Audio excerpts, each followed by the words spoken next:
네, 뉴플리 오늘 제목은요. 흉기 난동의 자해 소동까지 이재명 단식장 명단 정치 물음표입니다. 이재명 대표 무기한 단식 2주를 넘겨 이어지고 있습니다. 당내 인사, 종교, 시민사회 원로들의 걱정과 만류가 이어지고 있지만요. 이재명 대표 누가 말린다고 멈출 것 같아 보이지는 않습니다. 단식 16일째 현 상태는 전체적인 신체 기능이 심각하게 저하되어 있고 특히 공복 혈당 수치가 매우 낮아 건강이 대단히 위험한 상황입니다. 이 대표의 입원을 권고합니다. 이상 의료진의 소견을 전해드렸습니다. 현재 이재명 대표는 단식을 지속하겠다는 의지를 매우 강하게 표시하고 계십니다. 그럼 강제로는 모시고 가긴 어렵다라고. 네, 어제 오전 국회에서는요. 이재명 죽는다라는 한 지지자의 신고로 119가 출동하는 소동이 있었습니다. 이재명 대표가 떠난 이 단식 천막에서는 저녁에 흉기 난동 사건도 벌어졌는데요.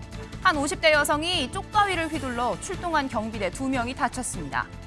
김진표 국회의장 민주주의에 대한 심각한 위협이라고 규탄했고 여권에선 이 쪽가위 테러의 근본 원인 민주당의 동원 정치라고 비판했습니다. 그런데 말입니다. 오늘 오전 국회에서 또 다른 흉기 난동 사건이 벌어졌습니다. 이재명 지지자라고 밝힌 신원 미상의 70대 남성이요. 커터칼을 들고 휘두르다 제압을 당했다고 하는데요. 당 대표실 앞에 앉아 있었던 이 남성 방호과 직원이 다른 곳으로 가라, 여기 계시면 안 된다라고 이야기하자 갑자기 칼을 빼들었다고 합니다. 놓으시라고! 팔 놓으세요.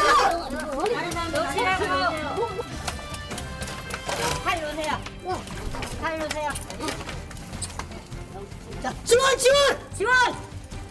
야, 지원 요청해, 빨리 지원 요청! 자, 뒤에 분 같이 오신 분 좀 잡아주세요. 저기 뒤에 파란색 모자 제압해 주세요.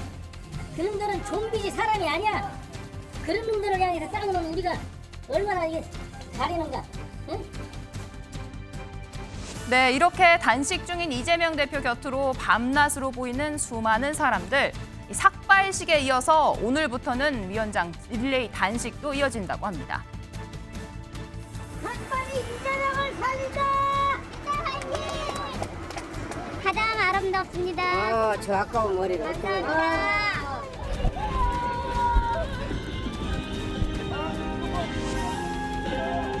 윤석열 정부 규탄한다.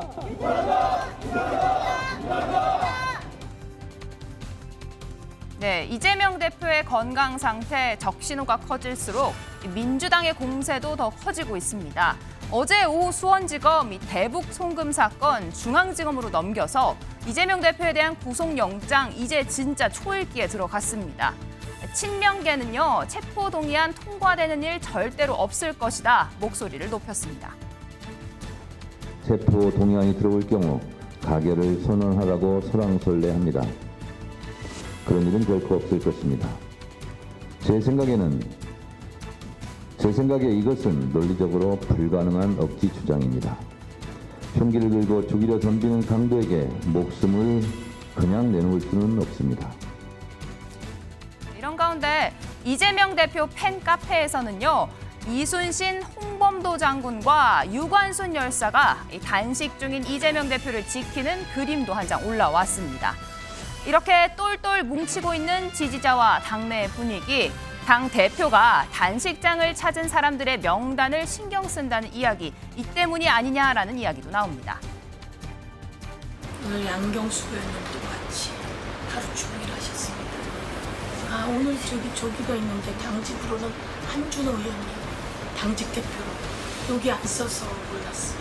계속 이거 당직 정부 단식 명단을 관리하시는 거죠. 이제 누락되는 사람이 많거든요. 어떤 일종의 오해가 발생할 수 있기 때문에 당직 최고위원 이름 안 해놓고 그냥 그런 분도 계셔서 좀 관리를 좀 잘해야 한다고. 네, 정치적인 입장을 떠나서요. 이렇게 야윈 대표의 모습에 저절로 눈물이 났다라는 사람이 있는가 하면 단식장을 찾는 이들의 명단을 관리한다는 소식에 마음이 내키지 않아 안 간다는 사람도 있습니다. 이 인물 바로 조홍천 의원이죠. 명단 체크 못마땅하다고 하더니 오늘 단식장을 찾아서 이렇게 이재명 대표의 손을 맞잡았습니다.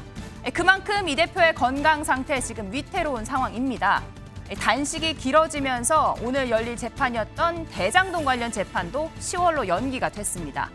이런 가운데 검찰은 구속 만료로 풀려난 김만배 씨가 재판 지연 목적으로 자해 시도를 할 가능성이 있다며 김 씨가 과거에 남긴 유서를 첨부해 구속 필요성 추가 의견서를 법원에 제출했습니다.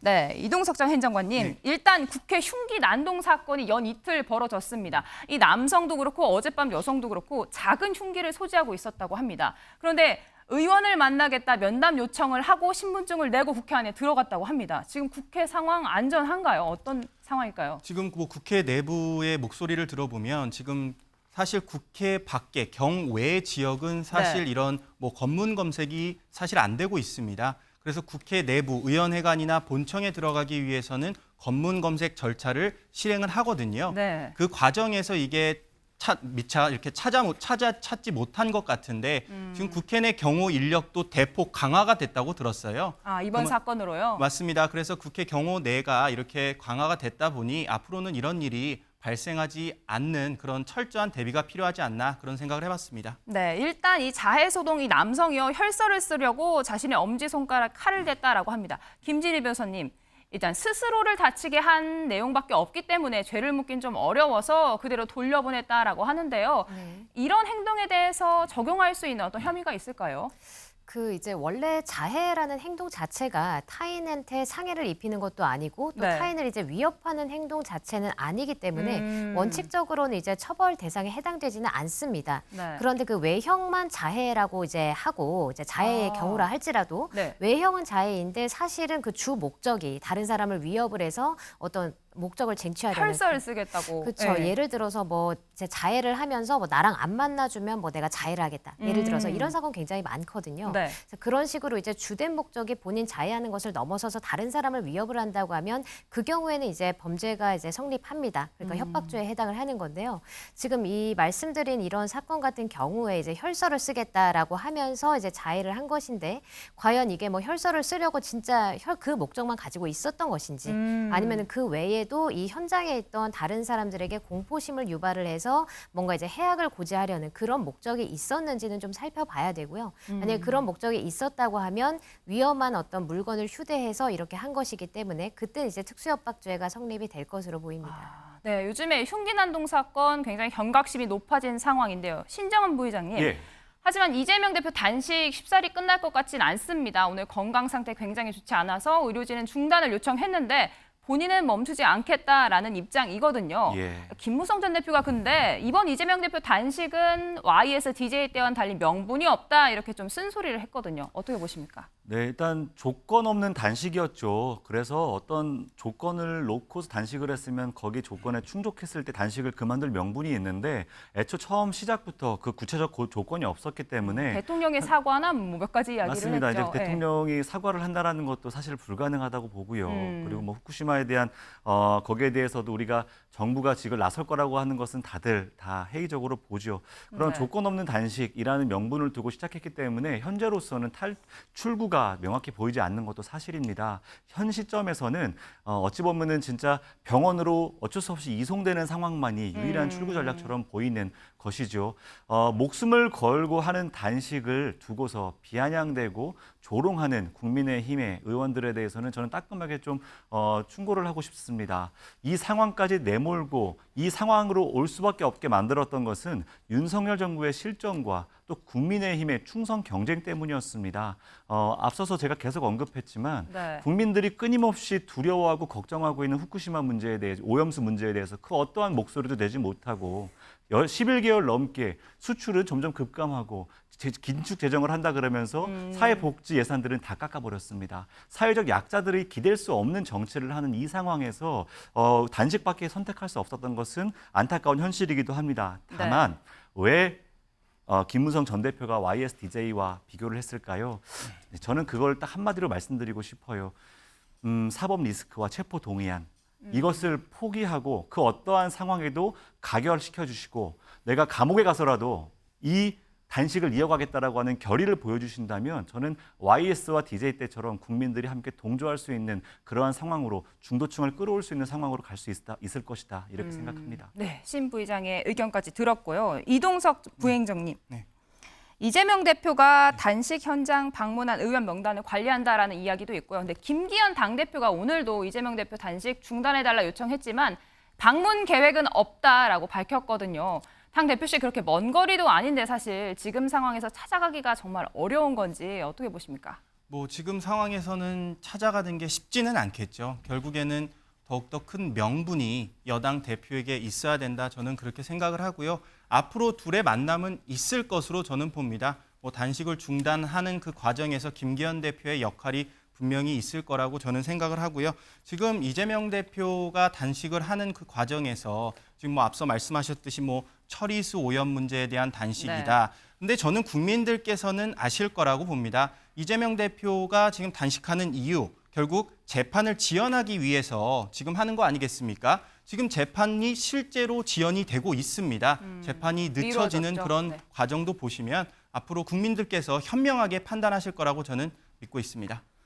네, 오늘 뉴플리 여기까지입니다. 다음 앵커 에픽 함께 보시죠.